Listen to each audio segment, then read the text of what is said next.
রাত পোহালেই ফলতায় পুনর্নির্বাচন হবে 285টি বুথে।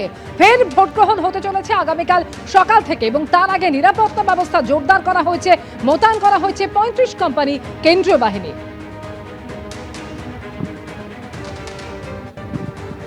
না তাতে আমি অনুরোধ করব ভোট যেন সবাই দিতে যায়, কারণ এটাই পলিসি হয় অনেক সময় যে সবাই ভাববে আর কেউ যাবে না। ও কিন্তু ভোটের ব্যালটে কিন্তু ওর নাম পাওয়া যাবে, ও এজেন্ট বসবে না, ওর দামিরা কিন্তু এজেন্ট হয়ে বসবে। অতএব 100% ভোট যেন হয়, 100% ভোট যেন হয়। ভোট না হলে ও কিন্তু সবাই ভাববো আমরা কি যে ও তো নেই, একতরফা যেতে হবে না, এটা আমরা ভাববো, ওরা কিন্তু ভোট মেরে দেবে। সরে দাঁড়ালেও তাকে যে সরিতে আমরা দিব না, এটা তিনি ভালোই জানেন। সরে যাচ্ছেন না, কেটে পড়ছেন। কাল ফলতা বিধানসভা কেন্দ্রে পুনর্নির্বাচন, ভোটের প্রস্তুতি তুঙ্গে, সেই ছবি তুলে ধরেছেন আমাদের প্রতিনিধি হিন্দল দে।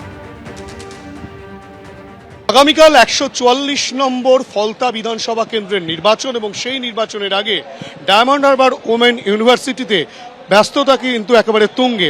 এখানে রীতিমতো ভোটকর্মীরা তারা তাদের নির্দিষ্ট সামগ্রী সংগ্রহ করছেন, ভিভিপ্যাট এবং ইভিএম মেশিন, সেইগুলো যেমন সংগ্রহ হচ্ছে, তার পাশাপাশি সমস্ত যেসব সামগ্রী ভোটের সঙ্গে যুক্ত সেগুলো কিন্তু তারা সংগ্রহ করছেন।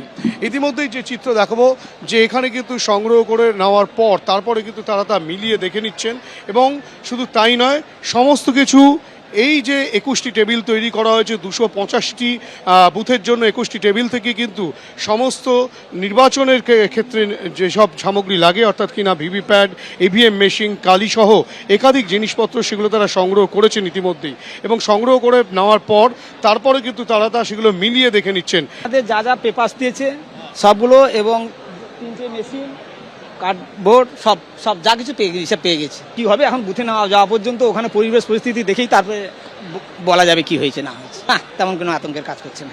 নির্বাচন কমিশন যে পদক্ষেপ নিয়েছে তাতে কিন্তু তারা যে খুব একটা আতঙ্কিত ভোটকর্মীরা তেমনটা নয়।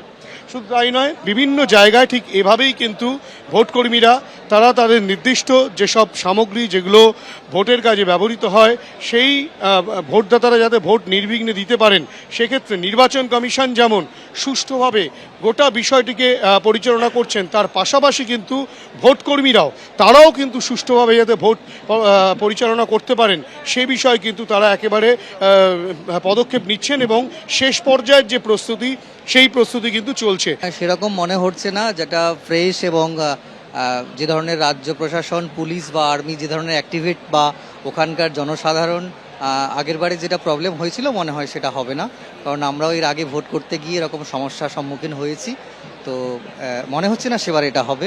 ভোট পিসফুলি হবে, সবাই ভোট দিতে আসুন, সুস্থভাবে থাকুন, সব ঠিকঠাক হোক। যেভাবে আমরা ডিসিআরসিতে যে ধরনের অফিসিয়ালসরা তাদের অ্যাক্টিভেট আছে এবং আমাদের যা যা ইনস্ট্রাকশন দিচ্ছে, তাতে করে মনে হয় না সেটা আবার পুনরাবৃত্তি হবে। না, সেরকম আর ভয় লাগছে না।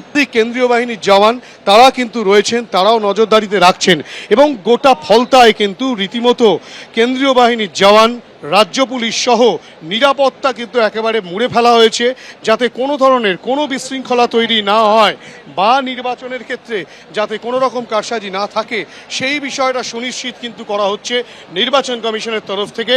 এবং যে কারণে আবারও ফলতায় নির্বাচন হচ্ছে, সেই নির্বাচন যেন এবারে সুষ্ঠুভাবে হয়, ভোটদাতারা যাতে ভোট দিতে পারে, সেই বিষয়টা সুনিশ্চিত করার কাজ চালাচ্ছে নির্বাচন কমিশন। ক্যামেরায় শ্যামল জানার সঙ্গে হিন্দল দে, এবিপি আনন্দ, ফলতা।